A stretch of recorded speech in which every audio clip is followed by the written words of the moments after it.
ሴት ልጅ መንካትም لا ينقض الوضوء مطلقا በየትኛው መልኩ ሳይገደብ ይንካ ውዱእን አያፈርስም ነው። እንደ ሻፊዒያው መዝሐብ ያፈርሳል።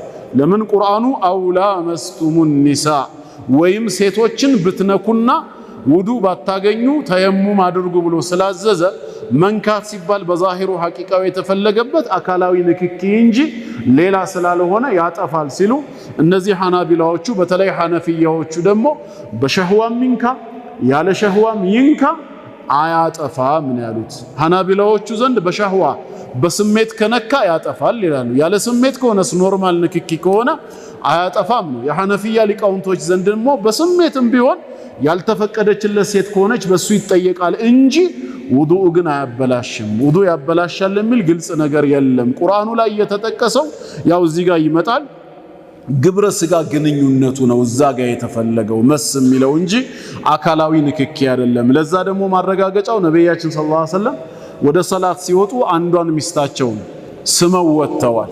ውዱእ ግን አላበላሽ ውዱእ አልጀደዱም መሳማቸው ማለት ነው። እንዲሁም አንድ ሌሊት ሲሰግዱ እናታችን አይሻ ረዲየላሁ ዐንሃ በዛ ጨለማ ነበርና የት ሄዱ ብላ እጇን ስትዘረጋ ተረከዛቸውን ነክታለች። ነገር ግን እሳቸው ሰላቱን አላቋረጡትም። ስለዚህ አያጠፋም ነው። አጅነቢ ከሆነች ከመነሻው መንካቱ አይፈቀድም የሚለው ትምህርት ይሰጣል እንጂ ውዱእ ያበላሻል የሚለው አያስኬድም ነው። ላ ينقض الوضوء مطلقا ያሉት በልቁ ቢሆን ሰዋአን ካነ ዛሊክ ይሄ መንካት የሚባለው ነገር ቢሆን እንኳ አን ሸህወቲን ከስሜት በስሜትም ቢሆን አው ገይር ሸህዋ ያለ ስሜት ዝም ብሎ ድንገተኛ ንክኪ ሊሆን ይችላል። ፊ አሰሒ ቀውለይ ልዑለማ ከኢስላም ሊቃውንቶች ንግግሮች የተሻለ የምንለው ሰሂሁ ትክክለኛው አያጠፋም የሚለው ነው። ያጠፋል የሚሉ የኢስላም ሊቃውንቶች ከመኖራቸው ጋር እና እሳቸው ከዛም ቀጠሉና ምን አሉ? አያጠፋም ነው ምንለው ማለም የኽሩጅ እስካልወጣ ድረስ ሚንሁ ከሱ ከሰውየው ሸይኡን አንዳች ነገር ከዛ ከብልቱ ሲስማት ወይ ሲዳብሳት ወይ ሲነካት በስሜት ከሆነና ያን ተከትሎ ከብልቱ የሆነ ነገር እስካልወጣ ድረስ ይላሉ። ከብልቱማ የሆነ ነገር ከወጣ ባይነካትስ ባይስማትስ ያው ኦሬዲ ውዱእ ተበላሽቷል እና ያ እስካልተከሰተ ድረስ ውዱእ አያጠፋም ነው ሸይኹ የሚሉት።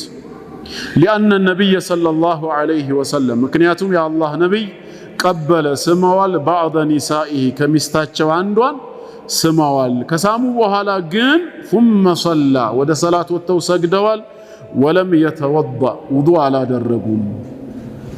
أما قول الله سبحانه እንዲህ የሚለው የአላህ ቃልን በተመለከተማ في آيتي النساء በሱረቱ النساء እና والمائدة በሱረቱ المائدة ያሉ ሁለት አንቀጾችን በተመለከተ አውላ መስቱሙ النساء ወይም ሴቶችን ብትነኩ የሚለው አሉ ማዕናው فالمراد به እዚህ ጋር መንካት ሲባል መሱ የተፈለገው الجماع ግብረ ስጋ ግንኙነቱ ነው። في الأصح من قولي العلماء ይሄም ቀውል አለው ከኢስላም ሊቃውንት ከዑለማ ንግግር የተሻለው ምንድነው ጅማዕ የሚለው ነው። وهو سو قول ابن عباس رضي الله عنهما የቅዱስ ቁርአን ሙፈሲር ተርጁማን ቁርአን የሆነው የኢብኑ አባስም ንግግር ነው። وجماعات من السلف والخلف ከጥንት ከሰለፍ ሊቃውንቶች ከኋላ ከመጡ ከኸለፍ ሊቃውንቶችም ብዙ ጀማዓዎች ይሄን ትርጓሜ ነው የሰጡት።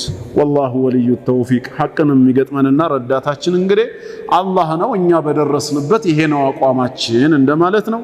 والله اعلم